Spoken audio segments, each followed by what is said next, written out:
अरे बापरे, खरं बोलायचंय का?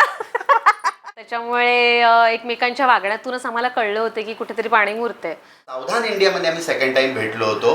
Coincidentally she was playing my assistant. मी अगदी ते ह्याच्यात घेतलं होतं की हा ठीक आहे, म्हटली ये बंदा कहा मुझसे शादी करेगा. असं असतं माहितीये का सिद्धेश, हे आता खूप वर्षांनी आता हे खरं बोलायला हरकत नाही, मी कधीच या गोष्टीवर आजपर्यंत कुठल्या इंटरव्ह्यूत कधीच फार नाही बोललो. नाही. मला कधीच ना पहिल्या रोल पासून ना मला ना ही मुभा नव्हती की मला ही गोष्ट येत नाही किंवा मला माहिती कसं नाही. हे बर्डन माझ्यावर असतं, कारण का माझ्या मागेही आता जोग हे नाव लागतं. माझं असं एक पर्सनल माझं ऑब्झर्वेशन आहे, कदाचित चूक असेल.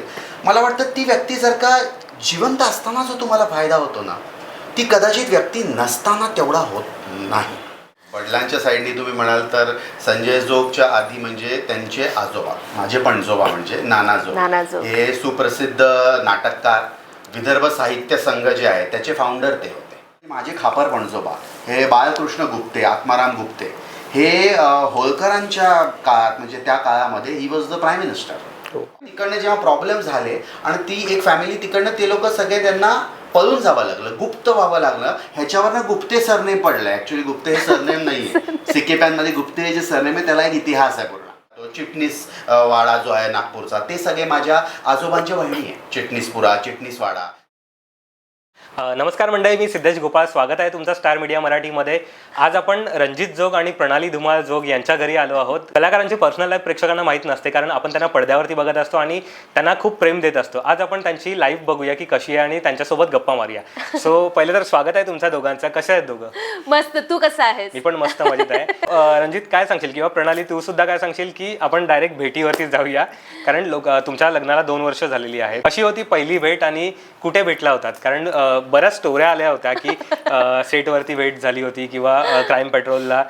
बेसिकली आम्ही पहिल्यांदा भेटलो होतो ते आम्ही एक मालिका केली होती लक्ष्मीनारायण नावाची, 2019 साली केली होती फिल्म सिटीला. पण त्याच्यात आमची जेव्हा भेट झाली तेव्हा म्हणजे आम्ही फारच कमी महिने काम केलं होतं आणि तो शो संपला लवकर. आणि त्याच्यानंतर सावधान इंडियामध्ये आम्ही सेकंड टाइम भेटलो होतो. Coincidentally she was playing my assistant, म्हणजे मी त्याच्यात मेन पोलीसवाला होतो आणि ती माझी कॉप बनली तिथं. असं म्हणू शकता की खरी ओळख आमची तेव्हा थोडं आम्ही जास्त म्हणजे मैत्री झाली आमची एकमेकांची. हो. सो आम्ही तिथे भेटलो आणि मग बऱ्याच आमच्या गप्पा झाल्या आणि मग एका पॉइंटला अक्कळतं, कारण का लहान तर कोणीच नव्हता. सो त्याच्यामुळे एकमेकांच्या वागण्यातूनच आम्हाला कळलं होतं की कुठेतरी पाणी मुरतंय.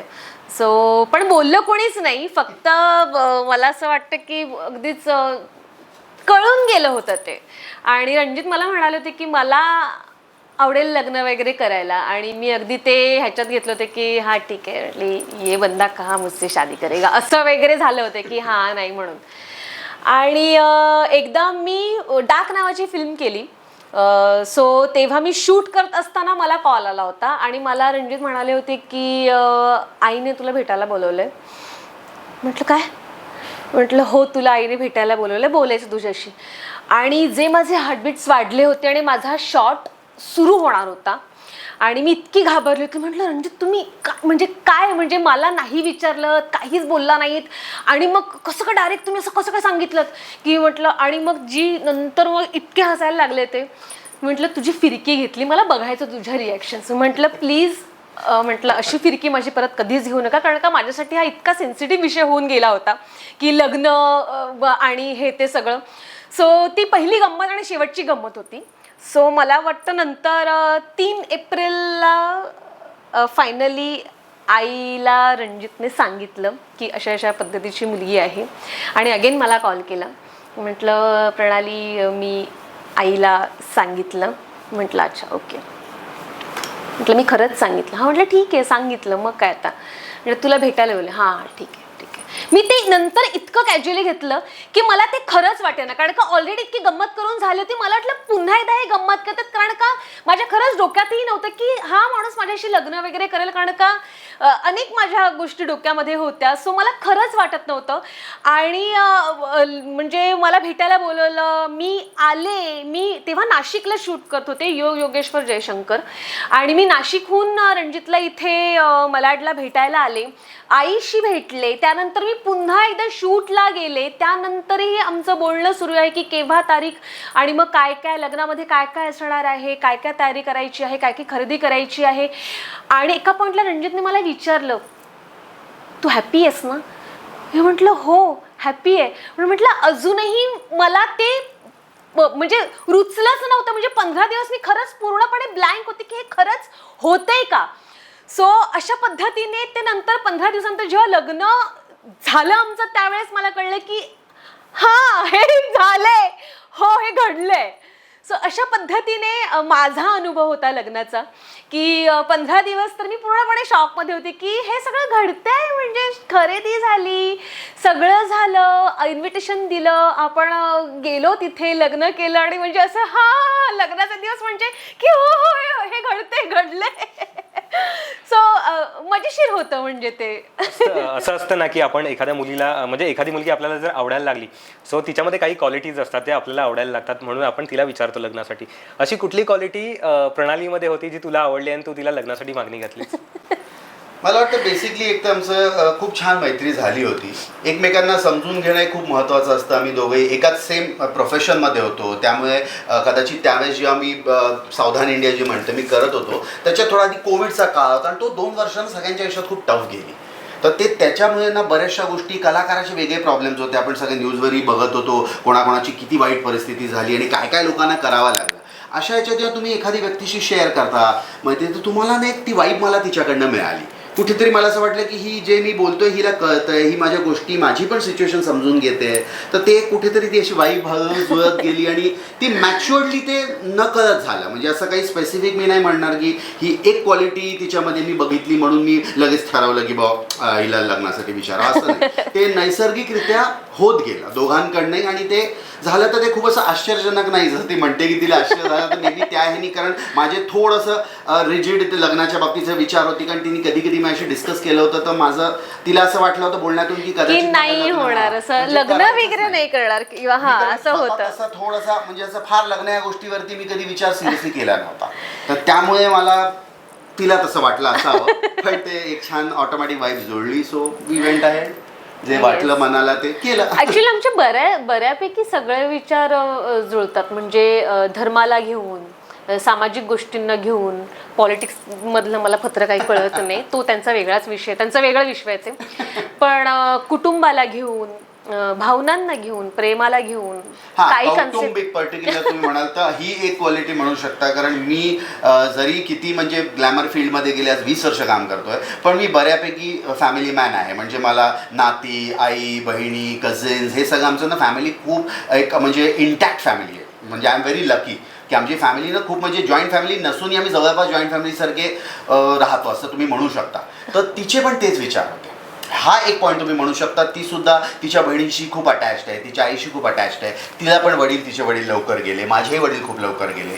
त्यामुळे या सगळ्या काही कॉमन फॅक्टर्स मला वाटतं असतात ज्याच्यामुळे तुमचे एक विचारसरणी की नाही आहे फॅमिली असावी, सगळे असावे, भावंड असावी तर जगण्यात खरी मजा आहे. हा विचार तुम्ही म्हणू शकता आमचा दोघांचा सगळ्यात मोठा कॉमन पॉईंट असू शकतो, ज्यामुळे आम्ही एकत्र राहण्याचा किंवा लग्न करण्याचा निर्णय. दोघं एकाच फील्डमध्ये आहात. आपण विचार करतो ना की आपली लाईफ पार्टनर असेल ती वेगळ्या फील्डमध्ये असावी, किंवा आपल्याला माहिती असतं की आपल्या फील्डमध्ये किती कामं आहेत किंवा कितीपर्यंत काम आपल्याकडे टिकून राहणार आहे.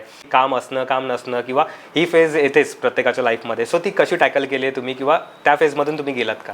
डेफिनेटली प्रत्येकाच्याच लाईफमध्ये फेजेस येतात. त्याची ग्रॅव्हिटी कमी जास्त असू शकते, पण असं म्हणू नाही शकत तुम्ही कुठलाच कलाकार की त्याच्या आयुष्यात ही फेज आलीच नाही आहे. मी एकटा असतानाही माझ्या लाईफमध्ये या फेजेस बरेचदा आलेले आहेत. कधी काम आहे, कधी नाही. आणि प्रश्न अगदी करेक्ट आहे तुमचा की एकाच प्रोफेशनमध्ये असताना ती नेहमी एक इनसिक्युरिटी आमच्या लाईनमध्ये आहे. पण मी असा विचार केला की कभी ना कभी तो जर का मला करायचा आहे तो कधीतरी तर रिस्क घ्यावीच लागेल. केव्हापर्यंत तुम्ही त्या गोष्टीपासून लपून किंवा दूर पळणं, एस्केपिझम कधीपर्यंत करणार, कभी तो रिस्क लेनी पडेगी. आणि आता जर का तुम्हाला एखादी व्यक्ती आवडली आहे, so why not take that risk. ठीक है ना, ज़्यादा से क्या होगा, थोड़ी सी तकलीफ होगी ना. Life is all about your journey and your struggles. Struggle free life कोणाची आहे? आय डोंट थिंक कोणाची पण असते. प्रॉब्लेम्सचं माझं नेहमी म्हणणं आहे की ग्रॅव्हिटी कमी जास्त होऊ शकते. कोणाची फारच हलाखीची परिस्थिती असू शकते. प्रत्येकाचा स्ट्रगल हा त्याच्याप्रमाणे वेगळा असतो. माझा स्ट्रगल मे बी आयुष्याचा वेगळा प्रवास आहे, तिचा वेगळा प्रवास राहिला आहे, पण 2 प्रवास एकत्र मिळून काहीतरी चांगला एक नवीन प्रवास नक्कीच घडू शकतो आणि घडतोय तो, आय थिंक सो, काही प्रॉब्लेम. फ्रँकली मी रणजितच्या घरात आल्यापासून टचवूड म्हणजे मला असं कुठल्याच गोष्टीची कमी मला जाणवली नाहीये आत्तापर्यंत. म्हणजे रणजित ज्या पद्धतीने राहतोय त्या गोष्टींना ऑफकोर्स पैसा खूप गरजेचा आहे. तो टचवूड म्हणजे देवाच्या कृपेने खूप म्हणजे मिळालाय, त्या गरजा खूप पूर्ण होत आहेत त्यांच्या. माझ्या गरजा थोड्याशा कमी आहेत, कारण का मी थोड्या वेगळ्या विचारांची आहे. माझ्या आयुष्याच्या गरजा थोड्याशा वेगळ्या आहेत. मला फॅमिली, मला माझं कुटुंब ह्यांच्यासोबत वेळ घालवणं. मग नॉट नेसेसरी की मी रेस्टॉरंटमध्ये जाईन, कुठेतरी काहीतरी नवऱ्यासोबत शॉपिंग करायला जाईन, असं माझं नाही आहे. मला इतकं हवं आहे की जसं मगाशी मी तुम्हाला दाखवलं की माझा एक ठरलेला स्पॉट आहे, मी तिथे जाऊन माझ्या नवऱ्यासोबत हातात हात घालून मी कॉफी पिईन. आणि हे खरंच जितकं तुम्हाला ऐकायला फिल्मी वाटत असेल, पण खरंच खऱ्या आयुष्यात मला इतकं फिल्मी माझ्या नवऱ्यासोबत राहायला खूप आवडतं. सो माझ्या प्रायोरिटीज इतक्या छोट्या छोट्या आहेत ना, सो मला म्हणून कुठल्याच गोष्टीची कमी आत्तापर्यंत रणजितकडनं कधीच मला जाणवली नाही. सो प्रॉब्लेम्स येत असतील, ते माझ्यापर्यंत नाही पोचत की काही कमी आहे. कारण का तुम्ही पाहिलं, घर मेंटेन ठेवणं किंवा इतर गरजा कमी भागवणं, आमची कार आहे त्याचं सगळं करणं, असं. पण मला काही कमी पडते कुठल्या वस्तूची किंवा मी कुठली इच्छा मारतीये असं मला वाटलंच नाही. कारण का माझ्या इच्छाच खूप कमी आहेत आणि त्यांना माहिती आहे की प्रणालीला कसं हे करायचं. अगदी संध्याकाळी मी आले की ती खूप कमी खर्चिक आहे, त्या बाबतीत मी थोडा जास्त खर्चिक आहे, म्हणजे त्याच्यावरती माझा हात जास्त विरुद्ध लागतं मला. तिला म्हणजे पण मला माहिती नाही का, मी जी गोष्ट आवडते हात ठेवते ती युजली महागच निघते. आणि मग ती म्हणते तू मध्ये काही नॉर्मल नसतं, तुम्ही हात लावलं की म्हणजे आता झालं एक फटका तुम्ही नवीन घेणार स्वतःवर, असं ते आहे. पण ठीक आहे, चालतंय, त्याच्यातच मजा आहे. बरं, नागपूर आणि अलिबाग, तू नागपूरचा आणि ती अलिबागची. कधी म्हणजे तू नागपूरला याच्या आधी गेली होतीस का, म्हणजे लग्नाच्या आधी वगैरे जाणं वगैरे झालं होतं का, किंवा तू असा विचार केला होतास का, अरे रणजित नागपूर एवढा लांब? कारण तुला माहिती होतं मुंबईमध्येच राहायचंय, पण तो विचार केला होतास का तू? नाही, अजिबात नाही केला. कारण का मी ना नेहमी म्हणत राहिले की नागपूर माझ्यासाठी म्हणजे मी शाळेत शिकत असताना महाराष्ट्राच्या नकाशावर दिसणारा एक भाग, जिथे नागपूर आहे आणि जिथे संत्री मिळतात, संत्री उगवतात, इतकंच मला माहिती होतं. सो मी खूप क्युरियस होते की नागपूर म्हणजे इतकं सगळं आणि इतके दिग्गज आहेत. आणि मी खूप आभार मानते देवाचे की म्हणजे नागपूरसारख्या शहरात म्हणजे शहरातल्या एका प्रसिद्ध म्हणजे घराण्यात मी गेले अगदीच लग्न होऊन. ही खरंच माझ्यासाठी गर्वाची गोष्ट आहे. आणि त्याच्यामुळे माझा आनंद तर असं म्हणजे गगनात मावेनाच होतं की बापरे, नागपूर आणि मी नागपूरची सून, नागपूरचे सगळ्यात प्रसिद्ध कलाकार म्हणजे संजय जोग, त्यांचा मुलगा, आई, गुप्ते घराणं, जोग घराणं. सो त्याच्यामुळे एक आनंद माझा एक वेगळाच होता. सो मी नेहमीच अशी वेगळ्या आनंदात असायची की नागपूर आणि अलिबाग आणि नागपूर किती म्हणजे 800 किलोमीटरचं अंतर आहे. 800 किलोमीटरचं अंतर आहे ते रस्त्यावर किंवा मॅपवर, पण आता आम्ही दोघं एकत्र आहोत. बरं, आताच प्रणालीने सांगितलं की प्रसिद्ध घरामध्ये लग्न होऊन गेले. सो काही कमी लोकांना माहिती आहे की म्हणजे तुझ्या बाबांचं वगैरे ते माहिती आहे बऱ्याच लोकांना. सो पण प्रसिद्ध घर आणि बाबा आजोबा वगैरे ह्या जमान्यापासून खूप म्हणजे नावाजलेलं घर आहे. सो त्यांच्याबद्दल प्रेक्षकांना ऐकायला आवडेल की कसं आहे तुझं बॅकग्राऊंड. बेसिकली म्हणजे वडिलांच्या साईडनी तुम्ही म्हणाल तर संजय जोगच्या आधी म्हणजे त्यांचे आजोबा, माझे पणजोबा म्हणजे नाना जोग, हे सुप्रसिद्ध नाटककार, विदर्भ साहित्य संघ जे आहे त्याचे फाउंडर ते होते.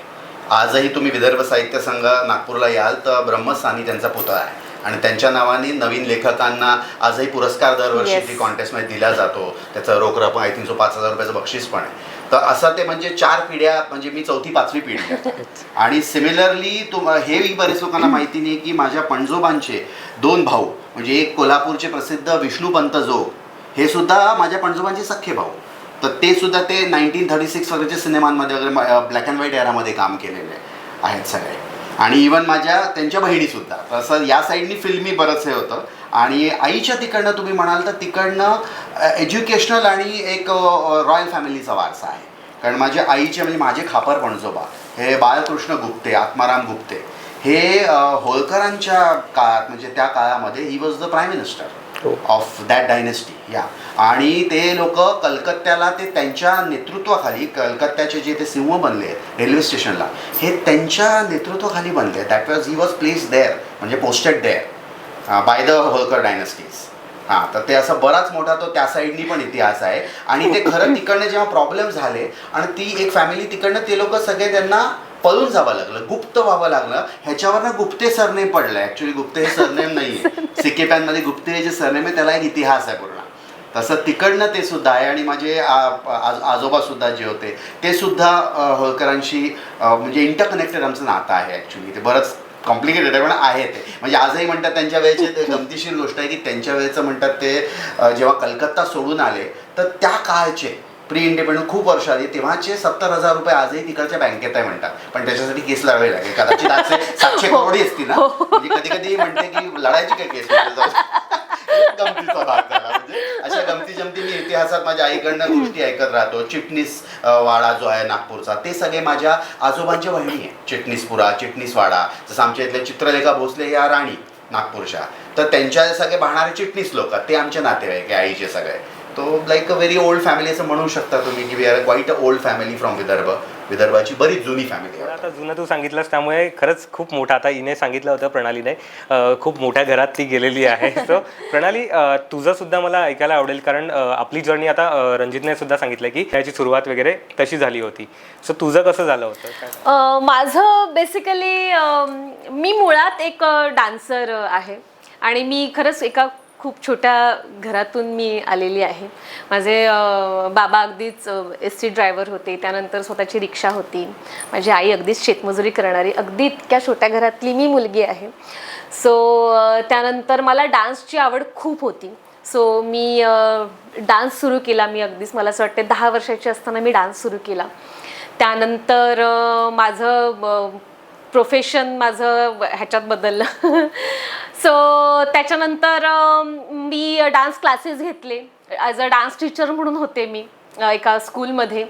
आणि एका विशिष्ट वयानंतर मला असं वाटलं की डान्स ही कला कुठपर्यंत पोचणार. सो मग मी ॲक्टिंगकडे वळले आणि मग माझा असा प्रवास सुरू झाला. पण मुळात माझ्या घरामध्ये माझे बाबा खूप कलाकार होते. म्हणजे नवीन नवीन म्हणजे गोकुळ अष्टमीमध्ये आमच्या सीन वगैरे निघायचे. आम्हाला कृष्ण बनवायचे, मला कधी राधा बनवायचे, कधी देवकी वासुदेव असं वगैरे सगळे सीन वगैरे बनवायचे. माझ्या बाबांची पेंटिंग खूप छान होती. सो एकंदर माझ्या घरात वातावरण असं म्हणजे कलाकारी करणं हे वातावरण माझ्या घरात तसंही फार होतं. जे बाबा खूप असे कलाकार होते. आम्हाला मेकअप करण्यापासून ते आम्हाला नवीन नवीन कपडे शिवण्यापासून जी स्विंग मशीन पाहिली ती त्यांच्याचकडनं म्हणजे त्यांचंच इन्स्पिरेशन आहे असं म्हणू शकता तुम्ही की सो त्याच्यामुळे वातावरण तसं आमचं माझ्या घरात तसं होतं. सो ती आवड, डान्सची आवड आपोआप अशी अभिनयाकडे वळली आणि मला असं वाटतं बऱ्यापैकी मी आज सक्सेसफुल आहे असं म्हणायला हरकत नाही. कारण का खूप शॉर्ट स्पॅन मध्ये चांगलं एक म्हणजे प्रवास तिने तिचा म्हणजे मला वाटतं 19 साली जी मी सिरियल म्हणतोय लक्ष्मीनारायण ती तिची पहिली डेली सोप होती. त्याच्यानंतर आता ही तुझी किती 5वी 5वी डेली शो आणि भरपूर तिने खूप छान छान आणि म्हणजे हो म्हणजे मला हे प्रकर्षाने सांगायला आवडेल की म्हणजे अगदीच देवाच्या कृपेने ना मी आत्तापर्यंत म्हणजे असं नाही म्हणत आहे मी, पण मी एकदाही ज्युनियर आर्टिस्ट म्हणून कधीच काम केलेलं नाही आहे. म्हणजे देवाच्या कृपेने अगदीच मला जे रोल मिळालेत ना ते अगदी कॅमिओ पासून सुरू झाले ते आत्ता अगदीच मी निगेटिव्ह लीड मी कॅरेक्टर मी करते. आणि खूप म्हणजे हे मला सांगतात की खूप स्ट्रगल असतो ॲक्टर्सचा काम मिळण्याचा. पण खरंच तो देवाच्या कृपेने मला माझ्या नशिबी तो नाही आला. मी हे भाग्यच मानते माझं. सो छान चाललंय एकंदर आमचं सगळं. स्ट्रगल आता तूच सांगितलंस आणि कलाकारांना स्ट्रगल असतोच. भलेही आता बाबा मोठे आर्टिस्ट होते, इंडस्ट्रीमध्ये सुद्धा बोलत असतील की अरे संजय जोग यांचा मुलगा आहे म्हणजे याला स्ट्रगल नसेल. तुझी स्ट्रगल लाईफ कशी होती? कारण पहिलं काम मिळवण्यासाठी किती स्ट्रगल करावा लागला होता तुला? कसं असतं माहितीये का सिद्धेश, हे आता खूप वर्षांनी आता हे खरं बोलायला हरकत नाही, मी कधीच या गोष्टीवर आजपर्यंत कुठल्या इंटरव्ह्यूत फार नाही बोललो.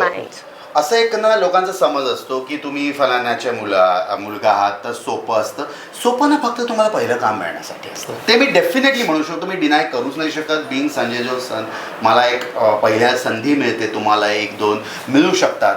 शेवटी तुम्हाला प्रूव्ह करावं लागतं. आणि माझं असं एक पर्सनल माझं ऑब्झर्वेशन आहे, कदाचित चूक असेल, मला वाटतं ती व्यक्ती जर का जिवंत असताना जो तुम्हाला फायदा होतो ना, ती कदाचित व्यक्ती नसताना तेवढा होत नाही. कारण त्याचे ना कधी कधी उलटे इफेक्ट्स पण होतात. हे मी अनुभवलं आहे. मला वेगळ्या टाईपच्या स्ट्रगलला सामोरं जावं लागू शकतो, जे नॉर्मल माणूस कदाचित नाही समजू शकत. आणि त्याचं मला भांडवल करायचं अजिबातच नाही आहे. म्हणजे कारण मी बाकीचे जेव्हा चांगल्या गोष्टी एन्जॉय करतो तर this is part and parcel of the game and the parcel. पण माझी कॉम्पिटिशन म्हणा किंवा मला ज्या टाईपच्या गोष्टींना सामोरं जावं लागतं त्या फार वेगळ्या टाईपचा स्ट्रगल असतो. तो कदाचित त्याचा बायको मी तिला सांगितलं आहे ती समजू शकते, अगदी माझे जवळचे समजू शकतात. तर असं नाही आहे की तुम्ही फलाण्याचे कोणी मुलगे आहात म्हणून तुम्हाला गोष्टी फार सोप्या असतात. तर जर का तसं असतं तर मला असं वाटतं आत्ता मी जिथे अजून खूप वेगळ्या गोष्टी पण होऊ शकल्या असत्या, असं माझं एक स्वतःचं मत आहे. तुला असं कधी ऐकायला मिळालं आहे का की अरे तू तर यांचा मुलगा आहे, तुला कामं पटकन मिळून जातील, किंवा असं कोणी म्हणजे भलेही आपले ओळखीचे नसतील किंवा बाहेरचे असतील, सो असं कुठून ऐकायला मिळालं? नेहमीच लोकांना असं वाटतं की मला कुठल्या गोष्टीची कमी नसावी, माझ्याजवळ पैशाची कमी नसावी, कामाची कमी नसावी, सगळंच गडगंज आहे. असं हे मी अनेक वर्ष ऐकतोय. म्हणजे आता 20 वर्ष झाली मी हे ऐकतोय. बाहेरच्या लोकांना वाटतं की फार सोपं आहे, पण त्याला मी नेहमी हेच उत्तर, मी थँक्यू म्हणतो. आता काय, जर का तुम्हाला असं वाटतं okay good, actually that is not a fact. असं नाही आहे. मला सुद्धा जसं इतरांना ज्या प्रवासातनं जावं लागतं, जो स्ट्रगल असतो प्रत्येकाला, मग तो मानसिक असो आर्थिक असो, अगदी जावं लागतं. अजिबात असं नाही आहे. ऑन द कॉन्ट्री खूप जास्त पण जावं लागतं. पण कधी कधी काय होतं, एक गंमत सांगतो. बिंग संजय जो सन, आय कॅनॉट क्राय फॉर दिस. माझं कंप्लेंट करायची मुभा नाही आहे. मला अलाउड नाही आहे, कारण मी असं नाव मागे घेऊन चालतोय ना की मला दुःख झालं तरी मी ते तसं दुसऱ्यांसारखं नाही दाखवू शकत मी तुम्हाला. आणि मला त्याच्यातही बरं वाटतं की ठीक आहे, चलो माझी परीक्षा वेगळ्या टाईपची आहे. रणजित, असं कधी झालंय का की आता बाबांचं नाव लागतोच आहे, पण बर्डन येतो का की अरे आता मला अशा भूमिका निवडायच्यात किंवा असं, कारण बाबांचं नाव पण पाठी लागलेलं आहे, त्यामुळे वेगळ्या भूमिका तशा नको निवडायला, सो असं कधी आलंय का? फ्रँकली बर्डन असं नाही आहे. बर्डन या गोष्टीचं असतं की माझ्याकडनं अपेक्षा खूप आहेत, लोकांच्या अपेक्षा. मग तो दिग्दर्शक असो की मला कधीच ना पहिल्या रोलपासून ना मला ना ही मुभा नव्हती की मला ही गोष्ट येत नाही किंवा मला माहिती कसं नाही. जे मी आता बघतो न्यू कमर्सला ना तुम्हाला अगदी स्पून फिडिंग केलं जातं. मला ना मी चांगलं आहे की तरी लोकांच्या अपेक्षा खूप जास्त असायच्या माझ्याकडनं. तर पहिले मला नवीन प्रोजेक्ट्सला वाटायचं की असं का होतं, पण नंतर मी त्याला खूप पॉझिटिव्हली घेतलं की अरे लोकांचं हे असतं की तू ह्यांचा मुलगा आहे, तुझ्याकडनं आम्हाला सर्वसामान्य अपेक्षितच नाही आहे, तू लाईनीच्या वरच राहायला पाहिजे, तुझं प्रत्येक काम it cannot be average, you have to be the best. अशाने मला ना कॉम्पिटिशन खूप चांगली आणि एक प्रोत्साहन मिळालं. सो तुझा जो एक्झॅक्ट प्रश्न आहे त्याच्यात बर्डन ना मला चांगलं काम करण्याचं, रोल निवडण्याचं नाही. त्या बाबतीत तर मी आय कन्सिडर की मी स्वतःला ॲक्टर आहे, मी पॉझिटिव्ह भूमिका आहे नेगेटिव्ह भूमिका ह्याच्यात फार विचार नाही करत. मी त्या रोलमध्ये कंटेंट किती आहे, त्याचं स्क्रिप्टमध्ये महत्त्व किती आहे, त्या प्रॉमिनन्स त्या कॅरेक्टरला किती आहे. म्हणजे तो एक सेंट्रल कॅरेक्टर नेगेटिव्ह असून तो जर का सेंट्रल असेल, मी खूप कम्फर्टेबल गोष्ट करायला मला आवडतं. इनफॅक्ट मला चॅलेंजिंग रोल करायला फार जास्त आवडतात, रादर दॅन द रेग्युलर एक जे आपण नेहमी करतो, समथिंग डिफरंट. सिद्धेश, हा प्रश्न तू मलाही विचारलंस असं मी गृहीत धरते आणि त्याचं उत्तर मी तुला देते. मी तुला हे म्हणेन की हे बर्डन माझ्यावर असतं, कारण का माझ्या मागेही आता जोग हे नाव लागतं आणि त्याच्यामुळे इतकं सगळं इतिहास जसा तुला आत्ता सांगितला तो इतिहास माझ्या मागेही आता आहे. मीही आता त्या घराण्यातली आहे आणि रणजितचं स्वतःचं ह्या इंडस्ट्रीतनं देवाच्या कृपेने खूप चांगलं नाव झालेलं आहे. सो मला त्याच्या नावाला जपायचं असतं, मला बाबांच्या नावाला जपायचं असतं, मला अजून इतिहासातल्या आमच्या सगळ्या लोकांच्या नावाला जपायचं असतं. सो त्या पद्धतीने मी काम करते आणि ते बर्डन ठेवून मी सुद्धा काम करते की माझं काम चांगलं झालं पाहिजे, कारण का माझ्या नावापुढे आता जोग लागतं. बरं, असं कधी झालंय का की म्हणजे तुम्हाला एखादा प्रोजेक्ट आलाय आणि ऑब्व्हियसली डिस्कस होतच असणार, सिलेक्शन असतं का की तू असं करू नको किंवा तू हेच घे, असं दोघांबाबतीत कधी झालंय का? कारण आता प्रणाली पण चॅलेंजिंग भूमिका करतेच आहे, जी सन मराठीवरती सुरू आहे. सो तो जेव्हा तिच्याकडे प्रोजेक्ट आला तेव्हा तिने तुझ्याकडे असं काही डिस्कस केलं होतं का की असं प्रोजेक्ट आहे, सो असं मी करणार आहे किंवा असं असणार आहे? डिस्कस डेफिनेटली करते, ती सांगते, पण मी सहसा त्या बाबतीत मी खूप हे नाही करत. म्हणजे मला प्रोफेशनली तिला असं हे करायला मी तिला तिचा निर्णय घेऊ देतो, कारण तिलाही माहिती आहे की माझाही स्वभाव तसाच आहे. मी प्रोजेक्ट सांगतो पण सहसा ती सल्ला देते, पण ती कधी माझ्यावर तिने आजपर्यंत प्रेशराईज रोलच्या बाबतीत नाही केलं की तू हे निवडावं की नाही निवडावं, कारण तिचं हे म्हणणं आहे की बाबा तुझा जो अनुभव आहे तुला तुझ्या पाहतनी माझ्याहून जास्त माहिती आहे, तू काय निवडलं पाहिजेस. मी ॲज एक ऑडियन्स जस्ट ओपिनियन देऊ शकते आणि तोच रिस्पेक्ट मी मला वाटतं की वाईस वर्सा मी पण ठेवतो. ती जेव्हा मला म्हणते मला ही भूमिका आवडली, मला वाटतं करावं, तर मी माझा फक्त एक ओपिनियन ठेवतो की हां मला असं वाटत नाही की आम्ही एकमेकांना असं विचार मी हे कॅरेक्टर केलं पाहिजे की नाही. आम्ही कॅरेक्टर करतो, पण त्यात मी सांगेन की मी रणजितची खूप मदत घेते, कारण का रणजितचा अनुभव इतका मोठा आहे माझ्याहून. म्हणजे मी तर पिद्दिशी आहे, सो त्याचा अनुभव इतका मोठा असल्यामुळे ना मला इतकी मदत मिळते त्याच्याकडून. व हां, म्हणजे मी मान्य करते की मी त्याचे पूर्वीचे सगळे सिरियल्स बघते किंवा मी बघितलेले जे आहेत त्याच्यातला एखादा सीन जर मला रणजितचा आवडला तर मी तो कॉपी करते, हे मी मान्य करते. कारण का आधी मी त्यांना ॲज अ ॲक्टर म्हणूनच ओळखत होते. सो माझं पहिलं हे तेच आहे की बाबा हा ॲक्टर खूप चांगला आहे, तर मला त्यांनी जेवढे काही कॅरेक्टर केले आहेत ते मला आवडतात. सो मी ती मदत त्यांच्याकडनं मी नक्कीच घेते. मी त्यांना विचारते की हे ठीक आहे का, म्हणजे एखादा सीन जर माझा जर चांगला झाला असेल तर मी घरी येऊन सांगते की असं झालं तसं झालं. मग मला रणजित म्हणतात की नाही मला असं वाटतं तू कदाचित हे करायला हवं होतंस. मग ओके, तिने काम घेतल्यानंतर तिच्या परफॉर्मन्सला क्रिटिकली पाहतो. मी तिच्या रोलच्या निवडच्या बाबतीत इंटरफेअर नाही करत, पण एकदा तिने तो घेतला तर मग मी माझे suggestion definitely as a audience किंवा ॲज ॲक्टर देतो की बॉ या कॅरेक्टरचं हे बॅकड्रॉप आहे, तर मला असं वाटतं प्रणाली इथे कुठेतरी तू अजून बेटर हे करू शकली असते, हे सजेशन नक्कीच देतो मी तिला. किंवा कुठे काय स्पेशली मला वाटतं मी सगळ्यात जास्त जे हिला सांगतो ते भाषेवरनं सांगतो. जे आताच्या सगळ्यात जनरेशन म्हणतो भाषा चांगली मराठी बोला, ह्याच्यावर थोडंसं असतं व्याकरण, आणि स्पेशली व्याकरण. म्हणजे मराठी तर सगळेच बोलतात, त्यात काही वाद नाहीये, पण व्याकरण व्यवस्थित बोला. म्हणजे फक्त मराठी बोलणं गरजेचं नाहीये, ते शुद्ध म्हणजे काय तर व्याकरण, ग्रामर ते नीट वापरा. आणि त्याच्यावर ना मला असं नेहमी, म्हणजे मी सेटवर गेले की मला एखादं वाक्य जर खटकलं तर मग मी बोलते अरे हे असं नाही तसं आहे, पण नंतर घरी येऊन मला 10 चुका मला दाखवतो रणजित की हे बघ तू लोकांना काय सांगतेस, तू स्वतःचं बघ. सो हे होतं, हे आमच्यात वाद होतं. बरं, आताच प्रणालीने सांगितलं की एखादी भूमिका जर आवडली, म्हणजे सगळ्याच भूमिका बघितलेल्या आहेत, सो त्या तू चोरी करतेस, म्हणजे असं घेतेस त्याच्या भूमिका. सो तो आपण एक गेम नंतर खेळणारच आहोत त्या बाबतीत. सो पण प्रणाली आणि रणजित, तुम्हाला दोघांना मला विचारायला आवडेल की लग्नाआधी तुम्ही एकमेकांना ओळखत होतात, बऱ्यापैकी सेटवरती भेटला होतात, लग्नानंतर दोघांमध्ये किती चेंजेस झालेत असं तुम्हाला वाटतंय? चेंजेस माझ्यात नाही झालेले, पण तुला रणजित बद्दल सांगायचं. मला रणजित बद्दल चेंजेस अरे बापरे, खरं बोलायचं आहे का? चेंजेस मला वाटतं थोडेफार तर बघा होतातच, की तुम्ही फक्त मित्र मैत्रीण असणं, गर्लफ्रेंड बॉयफ्रेंड असणं आणि नवरा बायको असणं, कारण तुम्ही 24 तास आता सोबत असता. तर एरवी कसं तुम्ही फक्त बाहेर भेटता 2 तासासाठी भेटणं, आणि एक माणूस जेव्हा सतत असतं तर बऱ्याचशा काही गोष्टी असतात ज्या तुम्हाला नवीन कळतात, चांगल्या पण कळतात, काही तुम्हाला छोटे मोठे दुर्गुण पण माणसाचे कळतातच ना, हे म्हणजे स्वाभाविक आहे. त्याच्यात असं काही पण असं मेजर असं काही मला नाही वाटत फार डिफरन्स आहे, कारण तसं म्हणजे बऱ्यापैकी आम्ही तसेच आहोत. मी जसा आहे तसा आहे. मे बी होऊ शकत असेल की आता नवरा असल्यामुळे थोडंसं जास्त डॉमिनेट करत असेल, नाही जीवन ते थोडंसं होऊ शकतं नैसर्गिक, कदाचित डॉमिनेट अजिबात नाही, बिलकुलच नाही. पण मी जसं मगाशी मी म्हटलं की आमचं घर, म्हणजे मी हे म्हणेन, म्हणजे ज्या अजूनही काही मुली रणजितला जर लाईक करत असतील आणि जर त्यांचं काही घडलं नसेल पुढे, तर तुमचं काय चुकलंय मी तुम्हाला सांगते. रणजितला जर सगळ्यात पहिली जर गोष्टी जी आवडती आहे ती म्हणजे स्वच्छता. भयंकर स्वच्छता आवडणारा हा माणूस आहे. स्वतः स्वच्छ राहणं, व्यवस्थित नीटनेटकं राहणं, घर नीट व्यवस्थित राहणं. म्हणजे जर रणजितला प्रेमात पाडायचं असेल तर ह्या गोष्टी तुम्ही करा, तर बरोबर तुमच्या प्रेमात पडेल. वेल मॅनेज पण आहे, पण वेल प्लॅन. हो, सो त्याच्यामुळे मलाही त्या गोष्टींचं थोडंसं वेळ होतं, पण हा जरा जास्त अतिच आहे. सो त्याच्यामुळे ते छान मी जिंकलं त्याला असं मला वाटतं. मी आता मी खूप मोठं उदाहरण देते, जसं की शाहरुख खानला सगळेच पसंत करतात नाही का, म्हणजे आज कुठली जगातली मुलगी नाही जी शाहरुख खानला पसंत नाही करत, पण आज शाहरुख खान गौरीसोबत आहे, सो मेरा शाहरुख खान मेरे साथ है.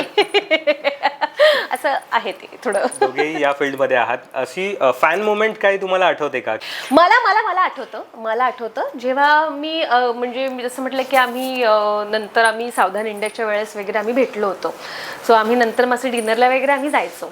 तर ना आम्ही एकदा रेस्टॉरंटमध्ये गेलो होतो, मला त्या रेस्टॉरंटचं नाव आठवे ना आता, मला थोडं दादर साईडलाच कुठेतरी होतं ते. तर तिकडच्या लोकांनी आम्ही एंटर केलं आणि ते लोक पाहत होते. म्हटलं हे असे का बघतात, मे बी खूप गर्दी आहे आणि मग हे कुठे चाललेत किंवा ह्यांना टेबल वगैरे मिळेल का, असं अशा टाईपचं मला काहीतरी वाटलं. पण आम्ही बसलो तर लोक म्हणजे घुरून बघत होते, म्हणजे अगदीच बघत होते ते. नंतर कळालं की ह्यांनी ओळखलं आणि नंतर मग ती इतकी काही चर्चा सुरू झाली, प्रत्येकजण किचनमधनं येते, ह्यांना बघते. मी म्हटलं बापरे हे काय चाललंय ह्यांचं, असं म्हणजे कामं सोडून ह्यांना पाहायला येत होते. आणि नंतर मग एक वेटर आला आणि मग ह्यांना म्हणाले की सर तुमचं झालं ना की तुम्ही जाऊ नका, आम्हाला तुमच्यासोबत फोटोज हवेत. सो आम्ही जेवेपर्यंत ते लोक थांबले होते आणि त्यानंतर जे काय सगळ्यांनी घोळका केला आणि मग मी बघतच बसले की बापरे असं आयुष्यात एकदा तरी झालं पाहिजे आपल्या.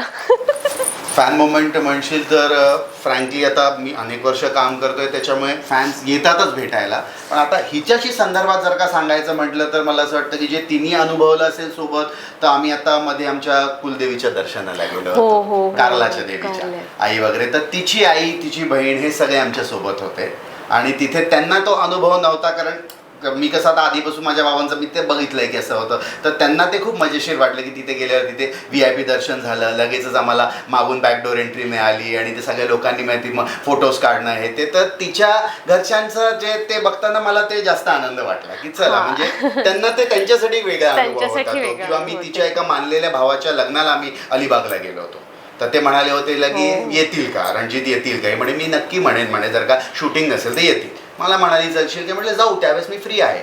आम्ही तिथे गेलो आणि तिथे ते सगळे गाव जमा झालं आणि हे, आणि मग त्यांना खूप कौतुक वाटलं त्या गोष्टीचं. त्याचा आनंद हिच्या चेहऱ्यावर जो दिसला, म्हटलं चला तुला आनंद झाला ना की तुझ्या साईडचा तुझा एक मानलेला भाऊ ज्याला तू इतकं जीवापाड प्रेम करते त्यांनी बोलवलं, आपण गेलो आणि त्याला बरं वाटलं की त्याच्या लग्नात मी आलो होतो. असं छोटे छोटे मोमेंट्स असतात. बाकी प्रेक्षकांचं प्रेम मी नेहमीच म्हणतो की I am grateful to God की मला इतकं छान म्हणजे अशा घरात जन्म मिळाला, असे कामं करण्याची संधी मिळाली. I can just say thank you, याच्या म्हणजे असं माझा शब्द नाही.